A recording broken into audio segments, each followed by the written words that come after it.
Good evening. Welcome to the forum sponsored jointly by the League of Women Voters of Central Kane County and the Geneva Chamber of Commerce. My name is Patty Lackman, and I am Voter Service Chair for Central Kane County's League of Women Voters. Tonight's forum will cover the candidates in the contested race for Geneva Mayor. Contested race is when someone has a direct opponent on a particular ballot. The only contested race in Geneva this spring is for mayor. Hence, we are not doing forums for any other races in Geneva. The League of Women Voters is a nonpartisan political organization that encourages informed and active participation of citizens in government. We never endorse a candidate. The League of Women Voters sponsors events such as this so that voters are educated and informed on where the candidates stand on issues that are important to them. This is done in an open and unbiased setting. The League has very strict rules about how to conduct forums. Questions tonight have been solicited from the public, the Geneva Chamber of Commerce, and the League of Women Voters. The questions have been reviewed for appropriateness and clarity by question reviewers from the League. The questions will be asked by our moderator tonight, Barbara Lamans. I will instruct the candidates that I am instructing the candidates that the voters of Geneva do not want to hear what you think your opponent would do or has done in the past. We are all here to listen to what you have to say about issues that are important to the community. Should you begin to stray from this format, you will be stopped by the moderator, who has indicated that she has been a high school teacher, so be careful.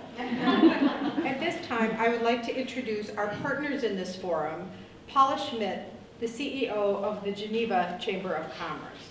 Paula?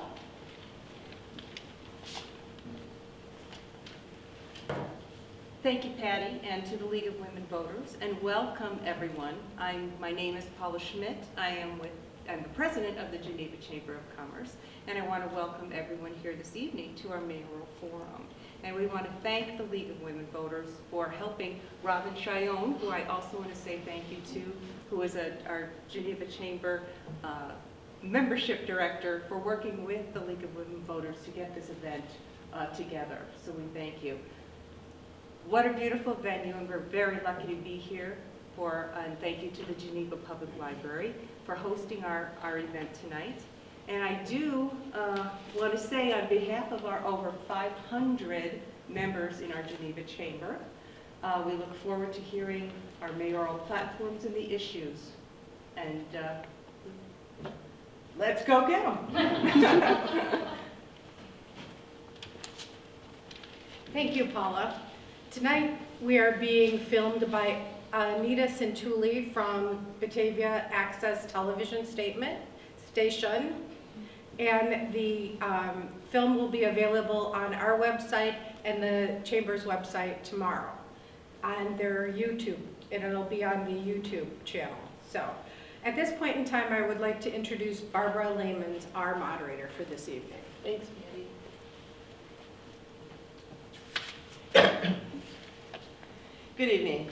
My name is Barb Lamans, and I will be serving as your moderator tonight. I am a member of the Wheaton League of Women Voters and live in West Chicago. Therefore, I'm not eligible to vote for the candidates participating in tonight's forum. As Patty said, the League of Women Voters is a nonpartisan organization that does not endorse candidates. Throughout its history, the League of Women Voters has been providing opportunities for candidates seeking public office to speak directly to the voters through forums. A forum is not a debate. A forum is not the place for personal attacks or negative campaigning. The League of Women Voters strongly encourage candidates participating in a forum to use their allotted time when answering questions to inform voters of their goals, their ideas, and their platforms. Voters will base their decisions when casting their ballot on what a candidate will specifically do if elected to office, not what their opponent won't, doesn't, or didn't do. Tonight we will be hearing from candidates running for mayor of Geneva. The candidates have agreed to basic rules outlined by the League of Women Voters that promote civil discourse and respect for their opponent. The rules also include no voice, image, or other duplication of the forum may be used by a candidate's representative or campaign in any campaign advertising. This forum is being recorded, as Patty said, in its entirety, and the video will be available at a later date on both the Central Kane County League of Women Voters website and the Geneva Chamber of Commerce. Candidates in alphabetical order by last name will give their opening statements and answer questions. The candidate who makes the first opening statement will be last for the first question. And this rotation will continue throughout the questioning and closing statements. Candidates will be allowed 2 minutes to give an opening statement, 1 minute to respond to questions. This is where I get tough now. And 2 minutes for a closing statement. A member of the league will act as timer, and I will enforce the time limits. Should a candidate exceed the time limit, I will ask them to finish their sentence and then move on to the next candidate or question. Regrettably, there will not be enough time to ask all questions that have been submitted by the community, league, and chamber, but I'm sure the candidates will make themselves available should there be not time for your specific question. So let us begin with opening statements. Candidate Burns, you have 2 minutes for your opening statement. Thank you very much. You can remain seated if you want. This is more comfortable if you don't object. No. Great. Again, a happy anniversary to the League of Women Voters, 101 years young. And thank you to the Geneva Public Library District for hosting tonight's forum. I appreciate it very much. Ladies and gentlemen, Geneva has a pace, a rhythm, a cadence, all its own. And that cadence helps distinguish Geneva as a unique community and the envy of communities near and far. Geneva's cadence is developed through the collaboration and the commitment to mutual goals, objectives, and strategic plans, developed by a broad coalition of business owners, citizens, nonprofit institutions, and everyday folks who are interested in how their community is governed. I have always been, and always will be, a good steward of the strategic plans that have been unanimously adopted by the City Council. Looking forward, the 2025 strategic plan includes 5 core principles: strong governance, economic vitality, excellent city services, environmental stewardship, and quality of life.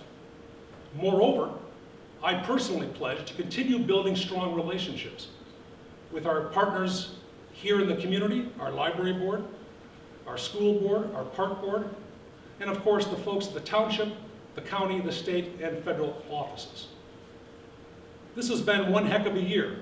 No one will disagree with that. Navigating the reemergence of Geneva's cadence requires leadership that is reliable, that is responsive, and that is ready. Because all of us want and all of us deserve the cadence that is Geneva to return even stronger. Thank you again. I ask for your vote, and I appreciate the opportunity. Thank you. Candidate Salonian, you now have 2 minutes for your opening statement. Thank you. Is it okay if I stay seated? Sure. Okay. I want to first thank the League of Women Voters, the Chamber, and the Library for this opportunity. My name is Tom Salonian. I'm a 23-year resident of Geneva. Moved here in 1998. I'm a small business owner. I own a couple of franchises, one CD1 Price Cleaners in St. Charles. I own a couple of other businesses, involved in some investments locally with some properties. I moved here from Naperville and have fallen in love over the last 23 years with Geneva. I think Geneva is a piece of, or a city that is a tremendous, tremendous opportunity to both live, visit, and enjoy. And Geneva to me is what I consider home. Although I wasn't born here, I believe this is my home, and this is where I will, unfortunately, end here. But Geneva is a great town. I'm running for mayor because I want to make it even a greater town. I believe it has some unbelievable, unbelievable opportunities ahead of it. The mayor has done a marvelous job in taking it to the first couple, 3 terms. My main focus is on the citizens and the citizens' voice and their elected officials, and listening to those folks and moving this town forward. I hope that I can get your vote. I hope that you will agree with me that it's time for change. I have a very, very detailed plan over the next 4 years on what I want to accomplish here in Geneva. You can see that on my website, which is Salonian4, F-O-R, Geneva.com. It breaks it out in detail. Feel free to email me or call me with any questions. But I look forward to the opportunity to serve as your mayor. Thank you both. We're now going to move on to questions. Please feel free at any time, if you need a question repeated, to ask me to do so, and I will happily give you another opportunity to hear the question. So the first question is going to go to candidate Salonian. And the question is this: the current pandemic has taught us many lessons. Going back to February 2020, if you knew what you know today, what would you have done differently for the city of Geneva? Now, remember, 1 minute. Okay, we have a 1-year pandemic and I have 1 minute.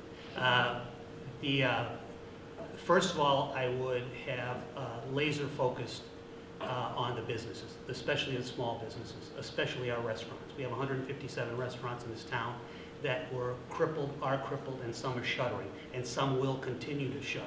I believe it would have been our responsibility to have helped them much more than we actually did, and use the muscle and our strength, both financially and resource-wise, to help those small businesses survive. Also to try and help those individual citizens who lost their jobs and those opportunities.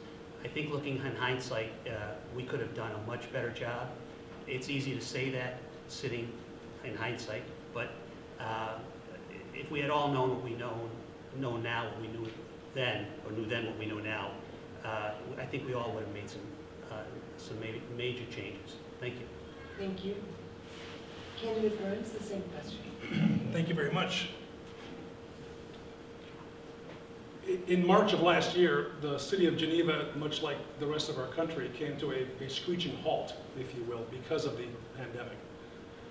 Uncertainty as to how the city might achieve its goals and objectives in light of the uncertainty regarding the impact of the pandemic was top of mind. What the city did originally was eliminate multiple millions of dollars in investments, expenditures, capital equipment, and what have you, in order to make certain that we shored up our own finances. And then we invested in our business community, in our residential community, and we expanded the opportunity for residents and others who are interested to participate in all the operations of the city. To do things differently is clearly important, and what we've done is actually enhance participation through our daily operations by providing direct access to our meetings, ample information provided on our website, and continuous communication between each other. Thank you. Candidate Burns, this next question will begin with you. Thank you. Should state mandates regarding restaurant closures during COVID be enforced? The short answer is, how do you enforce it? The mandate issued by the Illinois Department of Public Health and the governor's office, according to our legal team, has the force of law. However, the reality is that the city of Geneva does not have the authority to close a restaurant. Only the health department does. Our responsibility is, as we communicated regularly, frequently, and clearly, that if someone has a concern and they want to perhaps lodge a complaint, they can do so with either Geneva Police Department or anyone. That complaint goes to the Kane County Health Department for follow-up. Whether the Kane County Health Department has the time, the resources, or what have you to enforce is strictly up to them. So with regard to the imposition of closure, that does not rest with the municipality. That rests with the health department. Thank you. Candidate Salonian? Could you read the question again, please? Sure. Should state mandates regarding restaurant closures during COVID be enforced? Yes and no. I believe the first mandate in March, April, absolutely. These are small businesses. They were willing to close and not generate income on behalf of the pandemic. The second closure, I don't believe that the government should have closed without compensating somehow both the owners and the employees for that closure. So, although I believe we have to follow the guidance at some point in time, and as a small business owner, because two of my businesses are on the brink of closure, it's difficult to do with no help, and it's difficult for employees who live paycheck to paycheck and have to put food on the table and a roof over their head to say, no, you cannot come to work. So it's a difficult subject, and but that's how I land. Thank you. Candidate Simonian, first question goes to you. This question goes to you first. How will you incentivize the upkeep of the State Street buildings, specifically the 200 block, with the vacancies in the buildings next to Starbucks housing the Fifth Third ATM? Let's start with the Fifth Third ATM. I know an individual who had a contract on that particular building. What they wanted to do is they wanted to put a couple of higher-end apartments upstairs and then rent the lower section for commercial. Unfortunately, in order to do that, they needed to get 3 parking spots, 3 private parking spots, which they could not do. There's no parking for them to get. So they were trying to find leases through other means. So there is an opportunity there that, working with the city, and an opportunity where we could have filled that vacancy with someone who was willing to purchase and develop it. Unfortunately, a ordinance or a little speed bump has caused that person now to walk away.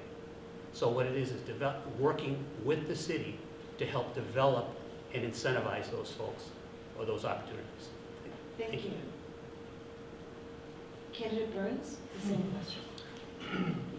That property in particular is indeed tricky because of the parking coefficient. It should be noted, however, that any developer that comes to the city of Geneva and says, I've got an opportunity, I'd like to invest in your community, can the city of Geneva invest with me? We are always willing and able to formulate a program that can meet both needs. Now, of course, as all of you know, tuning in, that decision is not up to any individual on the city's payroll.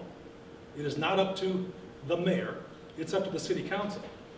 Should a program be forwarded to the council for consideration, that formula is vetted and considered in its entirety. We've done it before. Now, with respect to the entire block, it has to be property owner and city partnership, because there are some significant infrastructure needs, whether it be in the building themselves or just with respect to the traffic flow surrounding those buildings, that we have to partner on.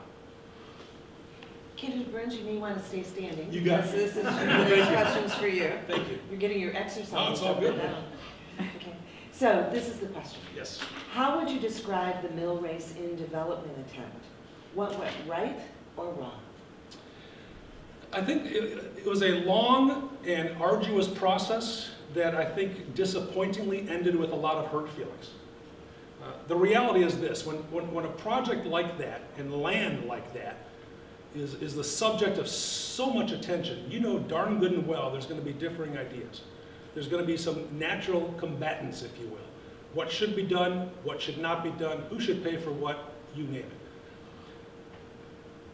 The process was nothing but transparent It was self-evident in its challenges from the get-go.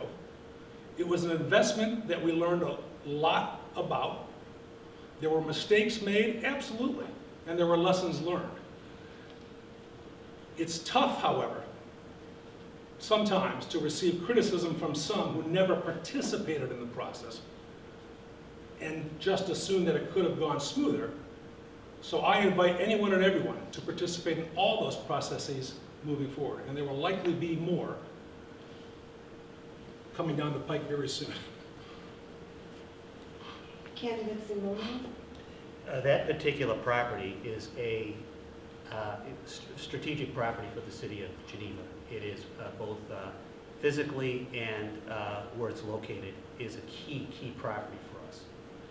Back when I was alderman in 2013 and 2014, the bank had that property in foreclosure, and the city could have bought that property for somewhere probably between $300,000 and $400,000. Here we are fast forwarding the tape, and the city has paid $273,000 of taxpayer money for a charrette that was unsuccessful. Moving forward with that property, if I am mayor, I am going to work with the Shodine Foundation to see if we can acquire that property through either some sort of a partnership purchase or some kind of a swap with other city property, because it's critical to Geneva's downtown area. Thank you. And let me take a minute to commend you both on sticking to the time limit so well. Congratulations. Gold star. Candidate Salonian, this is your next question that you'll start with. What can Geneva do to attract more economic development to offset property taxes? You know, it's tough with just a minute to address these, and if you go to my website, I have a lot more detail. But if you look at what we don't do very well at all is take advantage of one of our greatest assets, and that's the train. We have an opportunity to move people along that line to Geneva for opportunities in economic, restaurants, bars, festivals, etc. I personally believe something like a Ravinia concept where you see all the trains and all the people coming, doing something like a theater, where the theater can drive bodies and can generate, one, tremendous amount of additional entertainment tax and drive tremendous amount of economic impact to the city. The Arcata Theater, in a 9-month period when they did a study, had a $3 million economic impact to the businesses around it. I think something like that is what we should be looking at to drive additional business and leveraging one of our greatest assets that we don't use, and that's the train. Thank you. Thank you. Candidate Burns, same question. Thank you very much. Ladies and gentlemen, we are on the precipice of doubling the city of Geneva's industrial inventory. We currently have approximately 2 million square feet of industrial space in Geneva. If you follow me along Route 38 and cross over Kirk Road and look to your right or to the south, all that property, some 300 to 400 acres, is under ownership by one firm. That firm, in cooperation with the city of Geneva, is working on what we call the Southeast Master Plan. The Southeast Master Plan has been in progress for nearly 6 years, and when complete, which will be soon, it'll be brought to the council for a vote, we will make public infrastructure improvements and in return receive 2 million square feet of new industrial space, which will not only broaden the tax base, but bring people in for jobs, for housing, and for, of course, spending their money in our community. I'm excited about that, and I encourage you all to stay tuned. Don't sit. Next question. In Geneva's strategic plan, expansion of housing diversity and affordability is a critical element. Do you support this goal, and if so, what have you done or what will you do to make this a reality in Geneva? The short answer is I unequivocally support that, as do the nearly 500 people who helped build the strategic plan for 2025. The challenge we have in Geneva is multi-layered. We have homes that are being built now at the $1 million+ range. We have homes that are being snapped up in a moment's notice at the $250,000 plus range. We are, and always have been, a welcoming community to provide opportunities for those who might not make as much money as others. To call Geneva home is paramount with respect to helping ensure that the Geneva I love, that the Geneva I know, continues to be this thriving community that welcomes all people. The Affordable Housing Act that was adopted by this City Council in 2014 unanimously, again adopted in 2015 unanimously, is working toward that. We have a great deal of opportunity to bring more affordable, attainable, whatever you want to call it, housing to Geneva, and I look forward to doing so. Thank you. Candidate Salonian, would you like me to repeat the question, or are you okay? No, I'm okay. Okay. First of all, I am all for affordable housing, so long as it's fair, equitable for both the citizens, the developers, and including the tenants that are going to be part of the affordable housing development. But I believe affordable housing should be spread along all developments, not just one or two, and burden one area of town or focus on one area of town for the development. And I'll give you an example. There's going to be a 60-unit apartment complex being built at the corner of Duke and Lee's. Why can't 10% of that development, or 6 units, be earmarked for affordable housing? The Mill Race Inn development, again, why can't a portion of that be? And why can't we take portions of all these developments instead of just putting a large development in one area? Because we've learned that that doesn't work. The likelihood of success in embracing the community is difficult. My idea, I think, would work a lot better embracing the tenants of those kinds of developments. Thank you. The next question is rather long, gentlemen, so I'm going to ask you to listen carefully, and I'd be happy to repeat it. We're going to start with candidate Simonian, and I'd be glad to repeat it for you, candidate Burns. Thank you.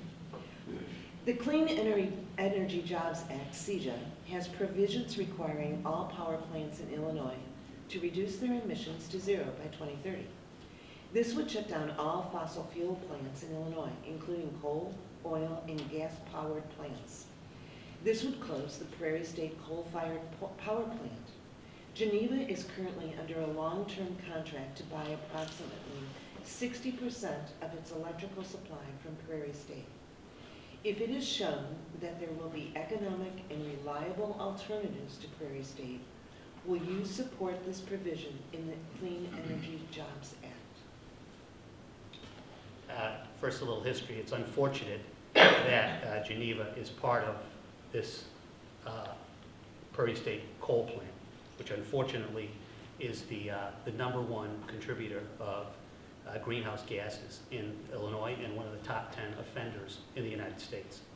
It's unfortunate that we are part of that, and it's unfortunate that we are getting our electricity from that, and it's $300 or $400 million, including the debt service for that plant, that makes electricity being purchased from that plant higher than you can buy it on the open market. So our cost for electricity is actually higher than the open market these days. So that said, I am all for moving to alternative energy options, clean air, green energy, etc. It's unfortunate that it's not only us, Batavia, a number of other municipalities are participating in that Prairie State, but I am all for supporting that. Thank you. Thank you. Candidate Burns, would you like me to repeat the question? No, not at all, not at all. CEJA, or House Bill 804, is a 900-page document, the purpose of which I think everyone and anyone embraces. There's language in that bill, however, that gives pause to a lot of organizations throughout the state of Illinois. But there's also one word in that bill that I think rises to the level of deep consideration, and that is transition. How quickly do we transition from and to? The reality is this: I could stand up here today and say Geneva will be carbon-free by 2042. If the state says, through CEJA, for example, you must be carbon-free by 2030, the reality is we have to find that power elsewhere. The reality is also this. Our power rates in Geneva are lower than the open market. In fact, they're some of the lowest rates in all of Northern Illinois. We invested in Prairie State with the promise of, at the time, affordable, consistent rates and power. I think we've learned a valuable lesson. We look forward to exploring opportunities moving forward. But to say simply that we can, Thank quote, you. get rid of it, I Thank don't think you. so. Next question for you, Sure. Candidate Burns. Trust in our government officials is of the utmost importance. Mhm. If residents sent an email to you, Mhm. would you consider it to be a public comment which can be shared openly? It is a public document that can be shared openly. And I don't understand sometimes the concern that if I write an elected official and I share my opinion with that elected official, that I somehow should be embarrassed if that document becomes public. If those are my passions, those are my beliefs, then I would assume that the author of that email would stand up and either defend or perhaps explain those beliefs. I know exactly what the question you're asked, and I will also say this. If someone writes to me as a public official, and I share that information in the spirit of utter transparency, because we have not only the right, but the obligation to do so, then that's not nefarious. That's actually the transparency people are looking for. The lesson is very simple. If you don't want your communication to be broadcast all over the place, particularly communication that is tough, then think twice before what you're writing. Thank you. Candidate Salonian, Thank same you. question. My dad told me a long time ago, it can take a lifetime to earn someone's trust and a second to lose it. Talk about losing the trust of people and citizens when they write in hoping that their information is protected. And I'm not talking about the contents of the information. I'm talking about their personal information, their name, their address, their email, their phone number. That's how you lose trust. And that's what happened, unfortunately, with some issues here in the city. I am totally in agreement with the mayor in the fact that if you write and your content is public knowledge and is available to the public, but your personal information is not. And you can trust that if I'm mayor, that information will remain private and it will not be shared by this city with anyone. Thank you. Thank you. Next question will begin with you, Candidate Salonian. How would you specifically increase the communication with the community regarding plans and future plans that the city has? This has been an angst of mine for years, and the fact that we don't communicate with the entire city with everything that we're doing. We don't even communicate sometimes to the aldermen on a timely basis, in my opinion. What I would do, and what I recommended when I was an alderman, is that the information is put into everybody's utility bill, regardless if it's a development or it's something happening next door to you or on the other side of town, because that can impact you regardless of where you live. Right now, and it just changed from 200, or a little while ago, changed from 250 feet to 500 feet. Only folks are notified if a development is within 500 feet of them. Well, that development can impact every one of us in the city. And I would like to know. And this is half the problem with regards to, the torches and pitchforks coming to City Hall at the 11th hour and city council meetings, because the citizens found out at the 11th hour, and it created these kinds of confrontations. Communication is key in any relationship, including citizens and their city government. Thank you. Thank you. Candidate Burns, same question. The city has a pretty sophisticated program, free of charge.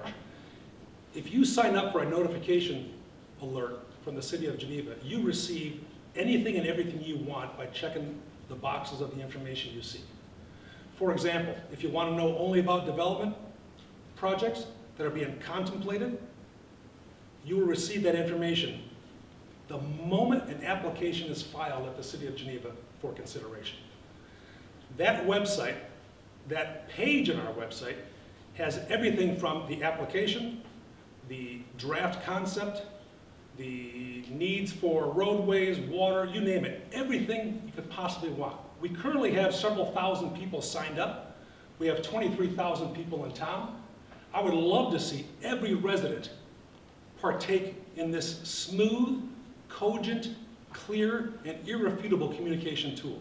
Because as I'm certain everyone would agree, the information is available. Securing the information oftentimes is a requirement by the citizen who's curious. Thank you. Next question, Mayor Burns. Do you think that Geneva needs a downtown arts or concert venue? Since we currently lack such a facility, where could one be located downtown, and how would it be paid for? Well, how would it be paid for is the $64,000 question. And of course, if it was $64,000, it'd be built tomorrow. But the short answer is I think that Geneva would benefit from I think you described an art or cultural institution of some kind. Arts or concert venue? Arts or concert venue. I would like someone to define for me what a concert venue is. A concert venue currently exists at Elfstrom Stadium. A concert venue currently exists at the Batavia Fine Arts Center, or the Arcada, or the Hemmons, or the Paramount in Aurora.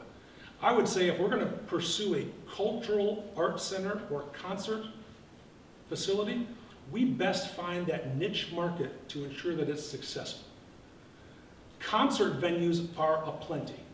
Cultural arts venues for perhaps intimate live performances is something entirely different that I believe this community would embrace. And there is space available, and as I look to my friends at the library board, there soon will be space available as well, should the community choose to go that route. Thank you. Candidate Salonian. Could you repeat the question again? Definitely. Thank you, sure. just make sure I want to. Do you think that Geneva needs a downtown arts or concert venue? Since we currently lack such a facility, where could one be located downtown, and how would it be paid for? The answer is yes. I don't necessarily believe we should call it a concert venue, more of a theater, something that would hold between 1,000 and 1,200 folks. And it could also act as a number of other opportunities for gathering. Where it should be located, I was working on an opportunity when the old theater was being sold to work with a group of investors to purchase the theater, purchase Geesey Shoes that was for sale at the time, talk with the city about the parking, and make that block a theater, cultural arts area, so it can be, again, accessed by the train, which would be critical to getting people in and out without parking, which is critical. Thank you. Thank you. Candidate Salonian, next question. So I'll stay seated. Yes. The city has plans to form a committee on diversity, equity, and inclusion. Do you support this concept for the community? Why or why not? Without knowing why they are planning on putting the committee together, it's hard to say whether I would support it or not. I need to know what the goals and objectives of that committee are, number one. Number two is, I believe that we should be very cognizant of the fact that these committees, especially diversity, should include folks that are diverse. We have committees now that I don't believe are representative of all those who live in our community. And if in fact this committee is formed, it would be imperative that the members and participants of this committee voice each of those diverse groups. Thank you. Thank you. Candidate Burns, the same question. The membership of the Diversity, Equity, and Inclusion Task Force will indeed be diverse. The council has been working on this for several months, and as a reminder, this sprung from the 2025 strategic plan that was unanimously adopted by the City Council. This is, in my opinion, the natural evolution of a community who understands, who has seen, who has witnessed, who has been frightened by and upset by and almost depressed by what they see in the world around us. And we as a community want to make certain that through the good work of the Diversity and Equity and Inclusion Task Force, that Geneva continues to be, more than it ever has been, a welcoming community for all. And those who serve on this task force will be charged with not only investigating opportunities for us to learn about different cultures, but how to embrace those different cultures to make Geneva a more vibrant and more inclusive community. So I support it 100%. Thank you. Next question for you, Yes. candidate Burns. How should the mayor model and promote volunteering for community organizations and events, and attending and promoting community events? Being present is critical. The spirit behind philanthropy is not attention, it's intention. The spirit behind supporting, whether it be CASA, Tri-City Family Services, who has their gala this Saturday night, whether it be our friends at the Northern Illinois Food Bank, a small not-for-profit just starting up, you lend your support because you understand intuitively that these organizations help make the fabric of our community even better. Anyone can preside over a meeting. Anyone can have office hours at City Hall. But to be involved in the community in a very intimate way demonstrates to that community that you care, that you value their contribution to this community, and that you're willing to support them because this community supports that sort of ingenuity when it comes to nonprofits. Thank you. Candidate Simone, same question. I believe there's a balance.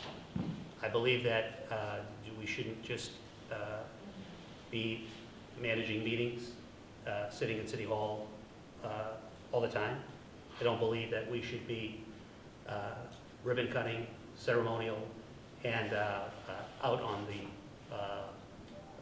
the streets and handling more, parade type situations. I believe there's truly a balance, and I believe that balance is necessary because not only does the ceremonial part is critical for the city, but so is the management and mayoral part critical. So I believe in balance. Thank you.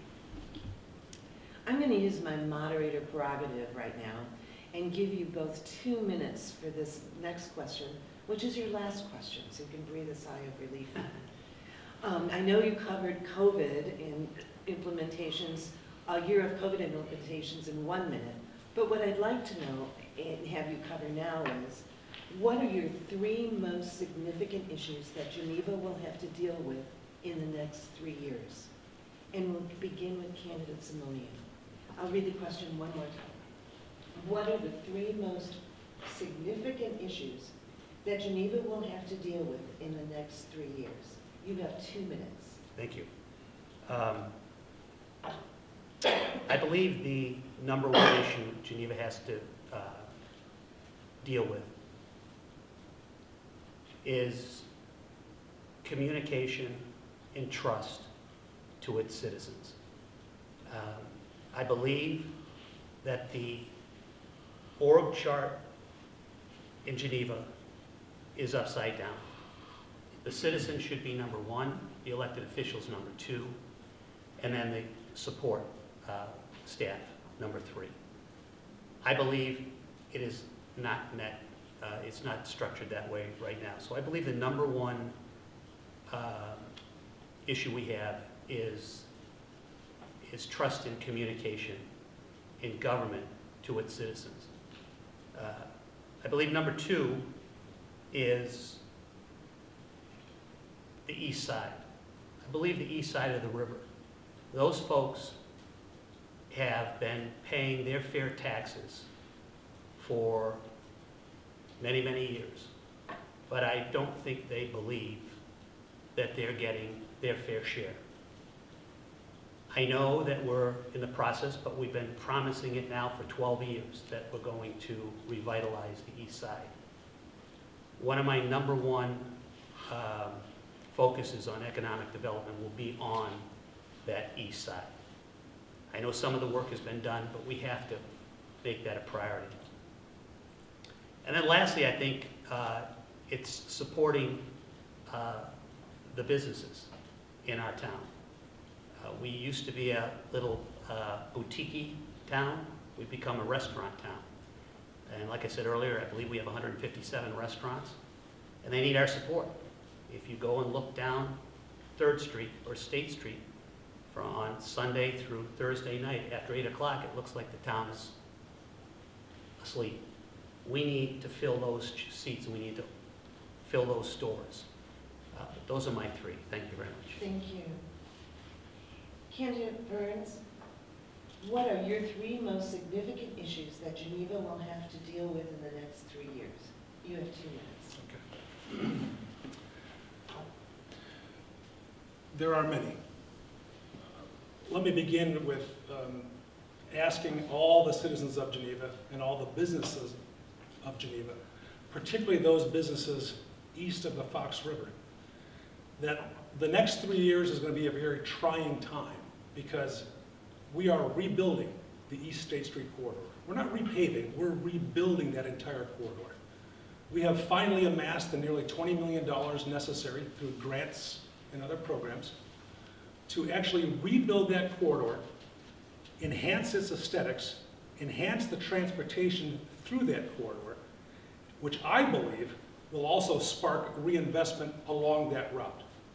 Secondly, I think it's imperative, and you talked about this earlier with respect to broadening the tax base, that the Southeast Master Plan must take off. That is the surefire way to not just broaden the tax base, but to also fill a void along our eastern horizon that has been vacant for some time with no fault of anyone's. In fact, it became vacant after the crash of 2008 and 9 when it was already developed for something different. But now is a unique opportunity to make that site not only rare for our community, but rare for the region. And that will drive that sort of economic energy and enthusiasm and excitement for that corridor. Third, and perhaps most importantly, and most salient, irrespective of the year, is continued community engagement on the issues facing this community. Too often, we gather or we hear from maybe 100, maybe 150 people, and issues affect the entire community. The more engagement, the better. The more communication with your elected officials, whether they be criticisms, concerns, suggestions, what have you, is exactly what we're looking for. We can pass a $103 million budget and there's nobody in the room. We can debate a stop sign and there's 55 people. So more engagement, the better. Thank you. And Candidate Burns, we're going to begin closing statements with you. Great. You have 2 minutes for a closing statement. It's important to stress, ladies and gentlemen, that while having ideas and having plans are, of course, noteworthy, the reality is this: my marching orders are already in place. My marching orders, the City Council's marching orders, the elected and appointed officials throughout the community's marching orders are already in place. They are rooted in the 2025 strategic plan. It bears repeating. Strong governance, economic vitality, excellent city services, environmental stewardship, and of course, quality of life. And none of that happens. None of those goals and objectives will ever be achieved unless whoever is serving as mayor has respect for, values, appreciates, and honors the men and women who are charged with carrying out that plan on a daily basis. Being mayor is not about demanding how things get done. Being mayor is about working with the men and women who are charged with getting things done in a way that we can all celebrate together. That has always been my creed. That will continue to be my creed. I ask for your vote, and I look forward to serving you for another 4 years. Thank you. Candidate Salonian, you have 2 minutes. Thank you. Again, I want to thank the League of Women Voters, the Chamber, and the Library. I want to thank the citizens of Geneva. I have a tremendous plan, or a robust plan, that I hope you go on my site and visit. It gives very detailed, a very detailed plan on how I propose to accomplish over the next 4 years these achievements, which I believe will bring economic development, economic vitality, citizen trust, and comfort and communication to the citizens and taxpayers. It's again Simonian for Geneva.com. It's FOR, not the number 4. And I want to thank everybody for the opportunity. I want to thank the mayor for his service and commitment to the city. I just believe it's time for change. And as I've said before, the job of a mayor is the job of a lifetime, not for a lifetime. So I want to thank you all very much, and I would appreciate your vote. Good night. Thank you. You know, candidates make choices about how to spend their campaign time. So I hope you will all join me in thanking them for making the choice to be here tonight. Please mark your calendars and take time to vote on or before Tuesday, April 6th. Historically, over the last 4 consolidated elections, voter turnout has been less than 20% for those who run for local offices that directly impact you. We need everyone to vote to make our democracy work. The candidates have done their part by being here tonight to share their views. Now it is time for the rest of us to do our job, become informed, talk to your neighbors, and vote. Early voting has already begun. Please check the Kane County election website to register to vote, find the locations for early voting, and apply for a ballot by mail. And now I'll turn the podium back over to Patty Lackman from Central Kane County. Thank you.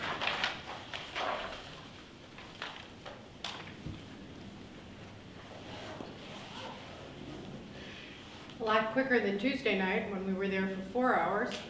Thank you very much for taking the time to come in and address the community.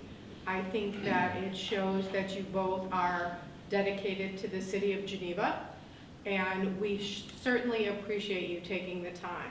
I want to thank the Chamber again, and I certainly want to thank the library for opening their doors to us on the initial adventure in the new library. So thank you very much. Thank you. Thank you.